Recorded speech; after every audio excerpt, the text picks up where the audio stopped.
हमारे साथ वाचन कीजिए दशम अंक। गाओ रे मिली गणपति वंदन, सकल अमंगल कष्ट निकंदन। सुखद स्वरूप अमित शुभ दाता, विघ्न विनाशक भाग्य विधाता। लंबोदर गज कर्ण प्रभंजन, गाओ रे मिली गणपति वंदन। एक दंत गण नायक स्वामी, वरदेश्वर विभु अंतरयामी। पुण्य सेतु अरु पाप विभंजन, गाओ रे मिली गणपति वंदन। रिद्धि सिद्धि मुद मंगल दाता, गजमुख गणपति सृष्ट विधाता। पार्वती सुत भोला नंदन, गाओ रे मिली गणपति वंदन। भाल चंद्र रवि कोटल जावन, सुमुख मनोहर अनुपम पावन। देव शिरोमणि शिव मन रंजन, गाओ रे मिली गणपति वंदन। गाओ रे मिली गणपति वंदन। स्तुति समाप्त होने के पश्चात मैंने देखा कि जो पार्वती अपने पुत्र के कबंध पर एक गजशीश आरोपित होने के कारण अत्यंत असंतुष्ट खड़ी थी, वे भी अपने पुत्र के समस्त शुभ लक्षणों को निहार और देवताओं द्वारा गणपति की प्रशंसा में स्तुति करते देखकर परम प्रसन्न हो गई। वे झट से गणपति को अपनी गोद में उठाकर उस पर अपना संपूर्ण स्नेह उड़ेलते हुए अपने मातृत्व को तृप्त करने में संलग्न हो गई। संतुष्ट पार्वती की गजानन पर ममता लुटाती हुई अनुपम छवि देखकर वहां उपस्थित देव, यक्ष, किन्नर, गंधर्व, ऋषि मुनि और समस्त शिवगणों के मुखार बिंदु संतोष एवं आनंद से मुकुलित हो उठे। किंतु वहीं निष्काम देवर्षि नारद के मुखमंडल पर एक प्रश्न की छाया डोल रही थी। अंततः वे श्रीमन नारायण नारायण का जाप करते हुए मेरे सम्मुख आकर विनम्रता पूर्वक कहने लगे, हे करुणामयी, आप तो आठों याम सृष्टि कल्याण के चिंतन में लीन रहती हैं और उसके कल्याण के लिए पक्ष एवं विपक्ष के दो आयामों का निर्माण कर पद पदार्थों एवं जीवों को आधार देती हैं। फिर क्या कारण है कि आपने सदाशिव द्वारा अमंगल का सर्वनाश कर केवल अपनी मंगलकारी शक्ति को ही मूर्तिमान स्वरूप में स्थापित कर लिया? अब यदि अमंगल ही नहीं रहेगा तो मंगल का क्या महत्व? जिस तरह नारी बिना पुरुष, तम बिना प्रकाश, निशा बिना दिवस, बाती बिन दीप सदैव अधूरा रहता है, उसी भांति अमंगलहीन मंगल भी तो अधूरा ही रहेगा। यदि धरा पर अमंगल ही नहीं रहेगा तो आपकी मंगलकारी शक्ति के मूर्तमान स्वरूप गजानन किसका मंगल करेंगे? और यदि वे अमंगल का हरण कर चमत्कार नहीं करेंगे तो पूज्य बनकर प्रतिष्ठित कैसे होंगे? नारद के इतने सारे प्रश्न सुनकर मैंने विहस कर नारद से कहा, देवर्षि, तुम तो ज्ञान और बुद्धि के आगार हो, फिर भी आज तुम इतनी तर्कहीन बात क्यों कर रहे हो?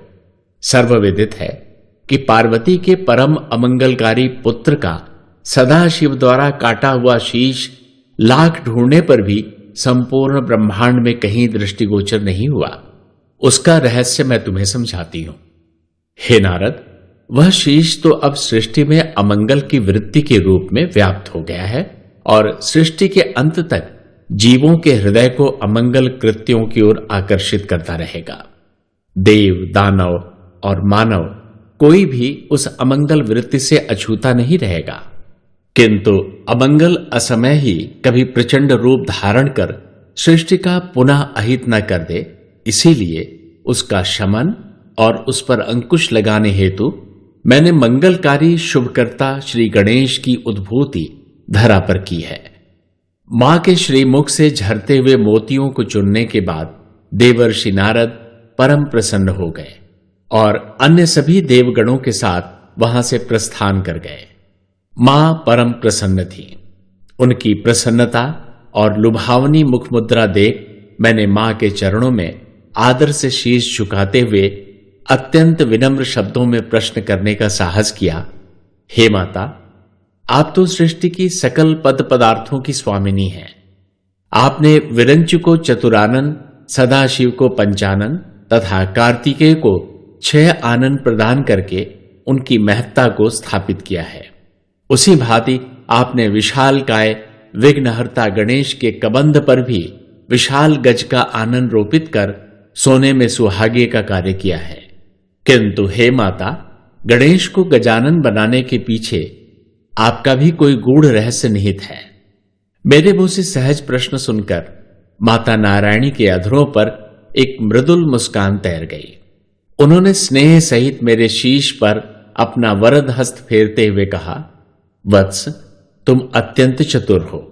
तुम्हारी तीक्ष्ण विश्लेषक वृत्ति के कारण मेरा प्रछन्न मंतव्य भी तुम्हारी दृष्टि से ओझल नहीं रह सका। यह सत्य है कि मेरे द्वारा गणेश को गजानन बनाने में अवश्य ही मेरा एक महत्वपूर्ण परोक्ष उद्देश्य निहित है। हे वत्स, गजराज ऐरावत समुद्र मंथन से प्राप्त 14 रत्नों में से एक है। ऐरावत को प्राप्त करने के बाद ही देवराज इंद्र ने देवासुर संग्राम में विजयश्री का वर्ण किया था। देवासुर संग्राम में ऐरावत की दिव्य शक्तियां देखते ही बनती थी। उसी की भव्य आकृति और अगाध बल के समक्ष दानव दल त्राहि त्राहि कर उठा था। उसी के कारण इंद्र की विजय सुगम हो पाई थी। ऐरावत के सहयोग से देवासुर संग्राम में विजयी होने के पश्चात जब इंद्र पुनः इंद्रासन पर आसीन हो गया, तब एक दिन सत्ता के मद में इंद्र की पत्नी महारानी सची ने ऐरावत की पूजा अर्चना के स्थान पर उसे एक साधारण पशुमान अपमानित करने का अपराध कर डाला। क्रोध से सदैव विरत रहने वाला ऐरावत अपने अकारण अपमान से क्षुब्ध हो हुंकार भरकर चिंघाड़ने लगा। ऐरावत की हुंकार और चिंघाड़ को उसकी विक्षिप्तता का आवेग मान देवेंद्र के महाबली देवता अग्नि, वायु और वरुण आदि उसे दंड देने के लिए उस पर टूट पड़े। किंतु ऐरावत की विलक्षण शक्ति के समक्ष वे सब तृणवत सिद्ध होकर क्षण भर भी नहीं ठहर सके। ऐरावत की शक्ति से पराजित और अपमानित अग्नि, वरुण, पवन आदि ने ऐरावत को दंडित करने हेतु उसे विक्षिप्त घोषित करते हुए देवेंद्र को उसके विरुद्ध खूब भड़काया। एक तो अकारण अपमान के कारण ऐरावत पहले से ही क्रुद्ध था, उस पर अग्नि, पवन, वरुण आदि के आक्रमण के कारण वह पूर्ण संयम त्याग समस्त स्वर्ग को नष्ट करने में जुट गया। ऐरावत का यह आचरण देख इंद्र की क्रोधाग्नि भी भड़क उठी। उसने बिना विचारे ऐरावत को एक साधारण पशुमान अपनी गदा फेंक मारी। किंतु जब ऐरावत की दिव्य शक्ति के समक्ष इंद्र की गदा नतमस्तक हो उस पर बिना आघात किए इंद्र के हाथों में वापस आ गई, तो इंद्र को अपना यह घोर अपमान प्रतीत हुआ और इंद्र ने अत्यंत क्रोध में भड़क कर गजराज की सभी दिव्य अलौकिक शक्तियों के क्षीण हो जाने का शाप देते हुए उसे स्वर्ग से निष्कासित कर दिया। तब से स्वर्ग से निष्कासित मेरा गजराज निरंतर चिंघाड़ लगाता हुआ मुझे पुकार रहा है। हे वत्स, यह तो सर्वविदित है कि मेरी एक लीला धन लक्ष्मी की उद्भूति देव एवं दानवों के अथक परिश्रम द्वारा समुद्र मंथन के कारण हुई थी। वह धन लक्ष्मी इन्हीं रत्नों के साथ साथ सदा शोभायमान रहती है, क्योंकि धन लक्ष्मी की शोभा एवं श्रृंगार तो समुद्र तट की तलहटी से प्राप्त ये 14 रत्न हैं। इन्हीं से सज धज कर धन लक्ष्मी कहीं भी श्री के रूप में निवास करती हैं और इनको पाकर वह स्थान धन संपदा के भंडारों से विभूषित हो जाता है। अब तुम ही बताओ, महालक्ष्मी के साथ उद्भूत गजराज को यदि किसी दरिद्र के द्वार पर बांध दिया जाए तो क्या वह दरिद्र उस गजराज का भरण पोषण करने में सक्षम होगा? कदापि नहीं।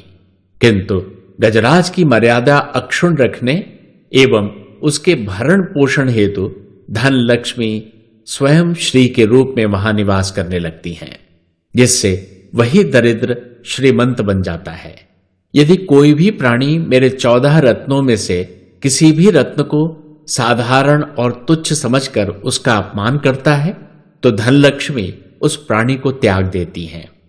विशेषकर गजराज का अपमान करने वाले को तो वह कदापि क्षमा नहीं करती।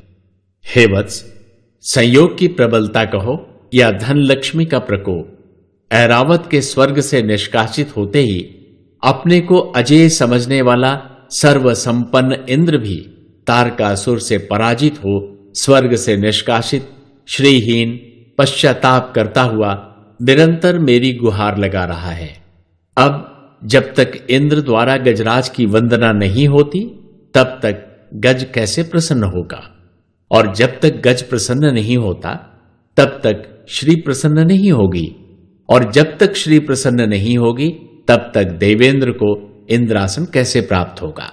इसीलिए मैंने गणेश के कबंध पर गजशीश रोपित करवाकर इंद्र से उसकी वंदना करवाई है, ताकि इंद्र सहित समस्त देवताओं को उनका अधिकार पुनः प्राप्त हो सके। अधिकार शब्द का उच्चारण करते ही मां के श्रीमुख पर एक हास्य की रेखा थिरक उठी, जिसे देखकर मैं आश्चर्य से विस्मित हो उठा। मैं विचार करने लगा, जगत जननी के जिस मुखार बिंदु पर सतत दया, ममता, करुणा, क्षमा एवं वात्सल्य से युक्त स्मृति छाई रहती है, उन्हीं अधरों पर आज यह क्या? मुझे अपने विचारों में मग्न देख मां मुझसे प्रश्न करते हुए कह उठी, हे वत्स, किस गहन चिंतन में निमग्न हो? मां के प्रश्न पर मैं अपनी विचार तंद्रा से बाहर आकर मां से कहने लगा, हे जगत जननी, आपके जिस चंद्रानन पर सदैव एक परम मृदुल स्मृति विराजती रहती है, इस समय आपके उसी श्रीमुख पर एक अर्थपूर्ण हास्य उपजकर मुझे आश्चर्य के महासमुद्र में निमग्न कर दिया है। हे माता, क्या आप इसका रहस्य प्रकट करने की कृपा करेंगी?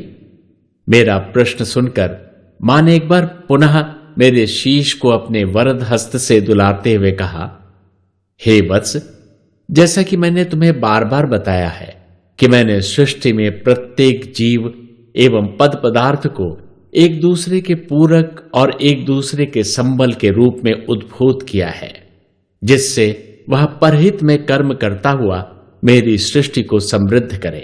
किंतु जब कोई भी प्राणी सृष्टि के इस विधान के विरुद्ध अपनी स्वयं की महत्वाकांक्षा के वशीभूत परोपकार के स्थान पर प्रतिशोध के लिए कर्मरत हो जाता है, तो मुझे ऐसा प्रतीत होता है कि मानो मेरा सृष्टि सृजन ही अकारण है। यद्यपि प्रतिशोध के उद्देश्य से किया हुआ कोई भी कर्म कभी सफल नहीं होता और कर्ता को सदैव निराशा ही हाथ लगती है। असुर गुरु शुक्राचार्य उसका मूर्तिमान प्रमाण है। हे वत्स, जिस प्रकार पाप एवं पुण्य में, तम एवं प्रकाश में कभी मित्रता नहीं होती, ठीक उसी प्रकार ऋषि होकर भी दैत्य गुरु शुक्राचार्य और देवगुरु बृहस्पति में कभी सैद्धांतिक समन्वय स्थापित नहीं हो सका।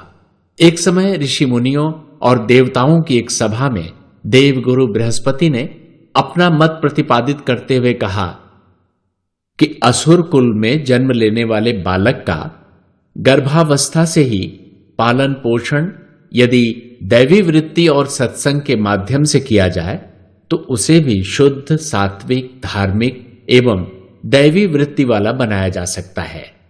किंतु वहीं दैत्य गुरु शुक्राचार्य के मतानुसार यह कार्य नितांत असंभव था। उनके विचार से सत्संग और दैवी वृत्ति के प्रभाव से वंश परंपरागत आसुरी संस्कार क्षीण तो अवश्य हो सकते हैं, परंतु समूल नष्ट कदापि नहीं हो सकते। जैसे कि करेले के बीज को यदि गन्ने के पोरे में भी बोया जाए तो वह अपना स्वभावगत कड़वाहट को त्याग मीठा कभी नहीं बन सकता। हे वत्स, यूं तो दैत्य गुरु शुक्राचार्य अद्वितीय तपस्वी हैं। उन्होंने अपने अखंड तप द्वारा देवाधिदेव महादेव को प्रसन्न कर उनसे संजीवनी विद्या तक वरदान में प्राप्त कर ली है, किंतु अपनी महत्वाकांक्षी हठधर्मिता और स्वयं को देवगुरु से श्रेष्ठ सिद्ध करने की प्रतिद्वंदिता में वे परोपकार को बिसार सतत प्रतिशोध की ज्वाला में दग्ध होते हुए देवगुरु बृहस्पति और देवताओं को निकृष्ट सिद्ध करने के लिए भांति भांति के षड्यंत्र रचा करते हैं। तारकासुर द्वारा देवताओं को परास्त करके स्वर्ग से बहिष्कृत किया जाना वास्तव में दैत्य गुरु शुक्राचार्य का ही एक कुचक्र था। आज अपने उस चक्रव्यूह को नष्ट भ्रष्ट होता देख दैत्य गुरु शुक्राचार्य हतप्रभ हो तारकासुर की प्राण रक्षा के लिए व्याकुल है। उन्हें ज्ञात हो गया है कि तारकासुर अपने हंता षडानन के वध के प्रयास में सर्वथा असफल सिद्ध हुआ है और कार्तिकेय सकुशल सुरसरी गंगा के आंचल की छांव में देवगुरु बृहस्पति द्वारा शिक्षित होकर अजेय बन रहा है।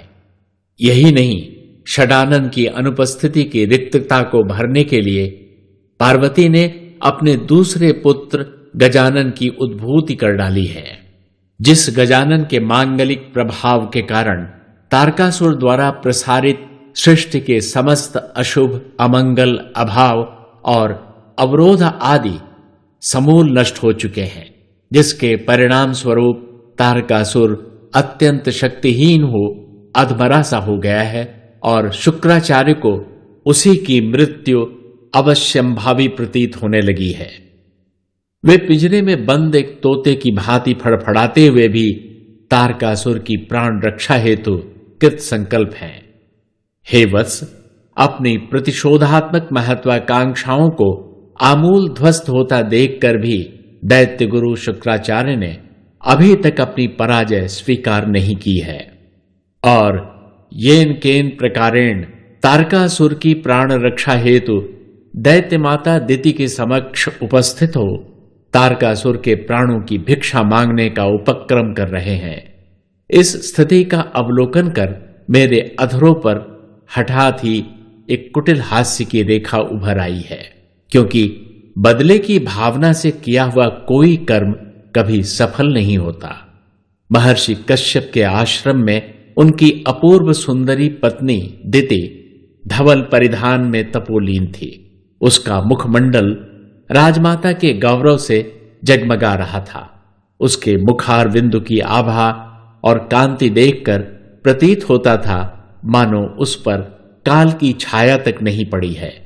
तभी अचानक दैत्य गुरु शुक्राचार्य ने दिति के समक्ष पदार्पण किया, जिसके कारण दैत्य माता दिति का ध्यान भंग हो गया। सन्मुख खड़े शुक्राचार्य के मुखमंडल पर चिंता की डूबती उतरती रेखाएं पढ़कर दिति के अधरों पर एक कुटिल हास्य थिरक उठा। यथोचित अभिवादन के उपरांत दिति ने शुक्राचार्य को कुछ कहने को तत्पर देख उन्हें वर्जित करते हुए कहा, हे दैत्य गुरु, कुछ भी कहने की आवश्यकता नहीं है। आपके यहां पधारने का अभिप्राय तो मैं आपके बिना बताए ही जान गई हूं, क्योंकि हम दोनों एक ही महत्वाकांक्षा की नौका पे सवार हैं। जिस तरह आपने ईर्ष्या एवं प्रतिद्वंदितावश देवगुरु बृहस्पति को पराजित कर अपना वर्चस्व स्थापित करने के प्रयास में अपनी शिक्षा द्वारा मेरी संतति को महापराक्रमी एवं अदम्य महत्वाकांक्षी बनाया, उसी भांति एक समय मैंने भी अपनी सहोदरा अदिति के पुत्रों की कीर्ति और प्रतिष्ठा से क्षुब्ध होकर ईर्ष्या एवं प्रतिद्वंदितावश अदिति को नीचा दिखाने के लिए अपने पुत्रों को दुर्दम्य योद्धा और प्रबल महत्वाकांक्षी बना दिया था, जिसका परिणाम विपरीत ही हुआ। वे देवताओं को पराजित कर स्वर्गाधिपति बन तो गए, परंतु अपनी घनघोर तपस्या के फलस्वरूप प्राप्त श्रेष्ठ वरदानों और सत्ता के मद में वे परम अहंकारी बन मेरे समक्ष ही काल के गाल में समाते चले गए। अपनी बहुत सारी संतानों को खो देने के पश्चात अपने भाग्य की इस विडंबना से अत्यंत दुखी होकर एक दिन मैं मां नारायणी के सम्मुख पहुंच उनसे कह उठी, हे माता, यह मुझे किन जन्मों के पापों का फल प्राप्त हो रहा है कि मैं ऋषि पत्नी होते हुए भी अपना बुद्धि विवेक खोकर अपनी कोख से जन्मी संतानों को असुर प्रवृत्ति प्रदान कर संपूर्ण चराचर में तिरस्कृत हो रही हूं। हे माता, तिरस्कार की वेदना असह्य होती है, अतः अब आप मेरी जीवन लीला समाप्त कर मुझे मोक्ष प्रदान करने की कृपा करें। दिति के पश्चाताप की पीड़ा और दारुण विलाप ने एक क्षण को तो मुझे झकझोर कर रख दिया। मैंने अत्यंत कठिनता से अपने आप को संयत कर दिति को समझाते हुए कहा, हे पुत्री, महाज्ञानी महर्षि कश्यप की पत्नी और परम धर्मज्ञ दक्ष प्रजापति की कन्या होने के उपरांत भी आज तुम किस व्यामोह में घिर गई हो। तुम तो जानती हो कि यह सृष्टि मेरी सृजनात्मक परिकल्पना का नश्वर आभास मात्र है। इसमें उत्पन्न प्रत्येक प्राणी एवं पद पदार्थ मेरे द्वारा निश्चित किए कर्तव्यों का पालन करता हुआ मेरे सृष्टि संचालन में सहायक बनता है। हे दिति, सृष्टि संचालन हेतु मुझे द्वंद्वात्मक पद पदार्थों एवं वृत्तियों की अनिवार्यता होती है। इन दो आयामों के मध्य परिचालित होकर ही मेरी सृष्टि सदैव पुष्पित पल्लवित होती रहती है। जिस प्रकार तुम्हारी सहोदरा अदिति आदित्य को उत्पन्न कर प्रकाश को पाल रही है, जिससे दिवस को पारदर्शिता प्राप्त होती है, उसी भांति तुम दैत्यों को उत्पन्न कर तम को पुष्ट करती हुई निशा का प्रगाढ़ आवरण आच्छादित कर रही हो। हे पुत्री, जिसे तुम अपनी भूल मान रही हो, वस्तुतः वह भूल नहीं अपितु सृष्टि संचालन में मेरी सहायता के लिए किया हुआ तुम्हारा पुनीत कर्तव्य है, जिसके लिए तुम्हें दुखी नहीं हर्षित होना चाहिए। हे दिति, तुम और तुम्हारी भगिनी अदिति धन्य हो।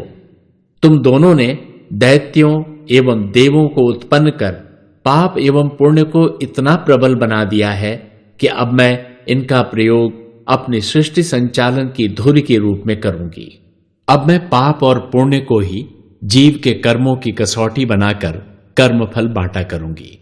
हे पुत्री, आज तुम्हारे पश्चाताप की अग्नि ने तुम्हारी समस्त त्रुटियों को जलाकर भस्म कर दिया है। आज मैं प्रसन्न होकर वरदान प्रदान करती हूं कि तुम्हारे दानव कुल में भी ऐसी संतानें प्रादुर्भूत होंगी जिनके यश का प्रकाश आदित्य से भी कहीं अधिक जगमगाता रहेगा। मेरे और दिति के संवाद को श्रवण करने के पश्चात दैत्य गुरु शुक्राचार्य परम प्रसन्न हो दिति से कहने लगे, हे राजमाता, यह तो परम प्रसन्नता का विषय है कि मां नारायणी आप पर अतिशय कृपालु हैं। अतः मुझे पूर्ण विश्वास है कि यदि आप उनके समक्ष उपस्थित हो तारकासुर की प्राण रक्षा की याचना करें तो मां नारायणी आपकी प्रार्थना अवश्य स्वीकार कर लेंगी।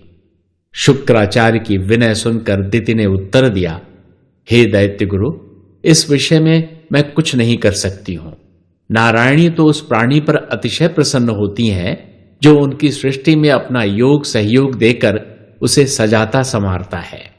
तम को पालने के कारण मैं भी उसी श्रृंखला में एक छोटी सी कड़ी हूं।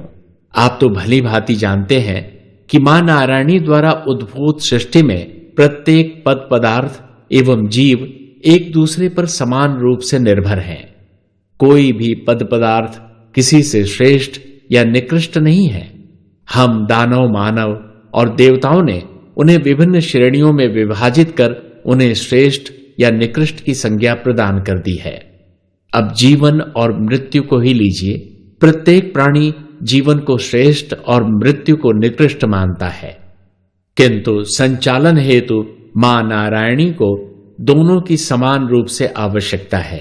अतः श्रेष्ठता या निकृष्टता का प्रश्न ही कहां उत्पन्न होता है। सृष्टि का प्रत्येक प्राणी अमृत को श्रेष्ठ मान उसका ही पान करना चाहता है। विष पान कोई नहीं करना चाहता, किंतु विष बाधा के उपचार हेतु तो विष की ही आवश्यकता होती है। इसीलिए मां नारायणी ने विषधर उत्पन्न कर विष उनके पास सुरक्षित कर रखा है। उसी भांति परम कृपालु मां ने प्राणियों के संपूर्ण आरोग्य हेतु अमृत को समस्त वनस्पतियों में व्याप्त कर दिया है। हे दैत्य गुरु शुक्राचार्य, इस प्रकार संयम और नियम में बंधा प्रत्येक पद पदार्थ मां नारायणी को समान रूप से प्रिय है। उनकी पूर्वाग्रह रहित दृष्टि में कुछ भी निकृष्ट अथवा श्रेष्ठ नहीं है, किंतु संयम नियम तोड़ने वाले उद्दंड और महाअभिमानी दुष्टों के लिए तो मां के दरबार में उनको समूल नष्ट करने का विधान है।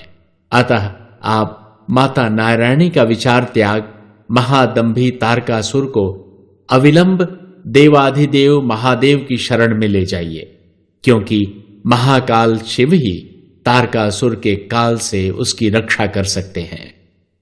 दिति के कल्याणकारी वचन सुन दैत्य गुरु शुक्राचार्य अत्यंत खेदपूर्ण स्वर में कह उठे, हे दैत्य माता, मैंने भी आपकी भांति तारकासुर को प्राण रक्षा हेतु सदाशिव के शरण में जाने का परामर्श दिया था, किंतु उस परम अहंकारी ने मेरे आदेश का उल्लंघन करते हुए कैलाशपति के शरण में जाना अस्वीकार कर दिया।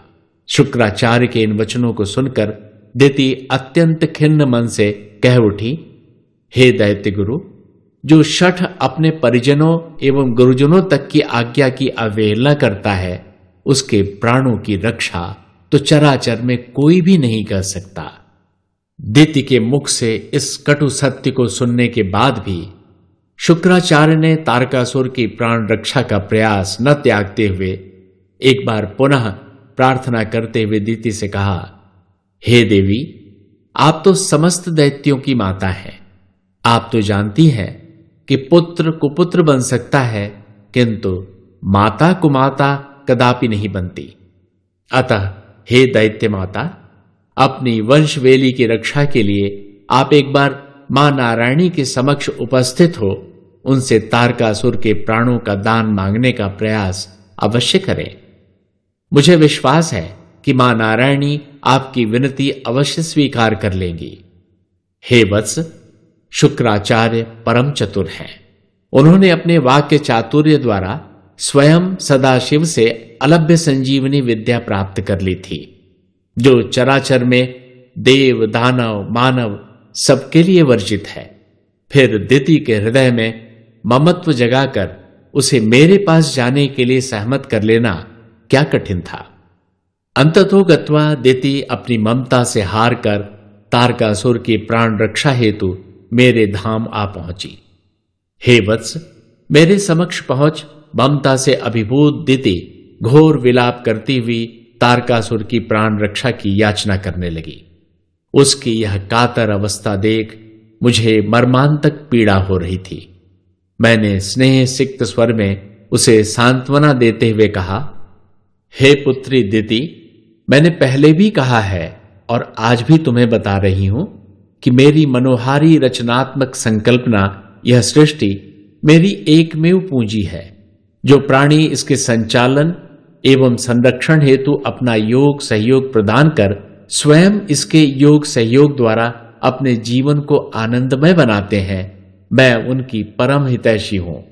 वे समस्त प्राणी 184 योनियों में जन्म जन्म कर जीवन के मधु से भी मीठे पीयूष का पान करते हैं, जो किसी स्वर्ग सुख से कम नहीं है।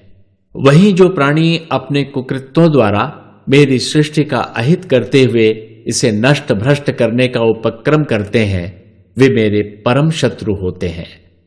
आज तारकासुर भी यही कर रहा है। माना कि उसने अपने घोर परिश्रम और अखंड तप तपस्या के बल से अगाध अलौकिक शक्ति अर्जित कर ली है, किंतु अपनी शक्ति का सदुपयोग करने के स्थान पर वह उसका दुरुपयोग करता हुआ परम उद्दंड बन गया है। उसकी यही उद्दंडता उसे अधिकाधिक पापाचार, अनाचार और अत्याचार करने के लिए उत्साहित कर रही है। इंद्र का इंद्रासन जीत लेने के पश्चात तो परम महत्वाकांक्षी तारकासुर घोर अभिमानी बन अपने कुकृत्यों की सीढ़ी बना स्वयं मेरे पास पहुंचने का प्रयत्न कर रहा है।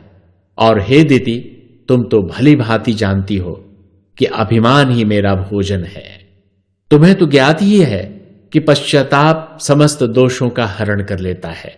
अतः यदि तुम तारकासुर की प्राण रक्षा करना चाहती हो तो तुम उससे कहो कि वह महाकाल शिव की शरण में जाकर अपने अपराधों का पश्चाताप करता हुआ यदि एक अश्रुकण भी ढलका देगा तो आशुतोष शिव निश्चय ही उसके प्राणों की रक्षा करेंगे, क्योंकि तारकासुर महातपस्वी, अदम्य पुरुषार्थी और उद्भट योद्धा है।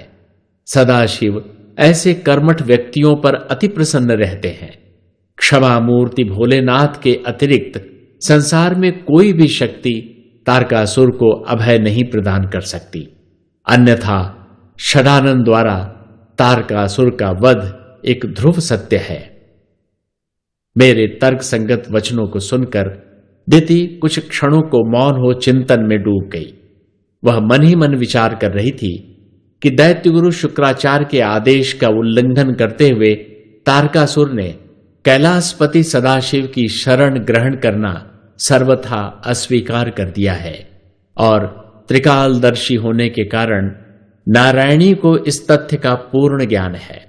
अतः ये सदाशिव की ओट में तारकासुर को अभय न प्रदान करने का स्पष्ट संकेत दे रही है।